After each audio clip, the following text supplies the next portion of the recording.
ស្នេហ៍ចៃដន្យតូចតន់ស្រស់ស្រីអង្គរបរិយភ្នំដាដួងចិត្តបងអ្នកទាំងស្យ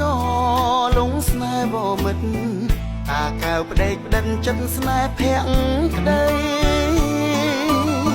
ស្រុកព្រៃកបាំងច្បាំងនឹងនេត្រារូបស្រស់ជីវ៉ាស្លៀកហូលក្បាលថ្មីម្ដាយអូនប្រាប់ប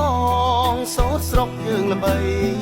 តាមប្រពៃណីមរតកដូនតា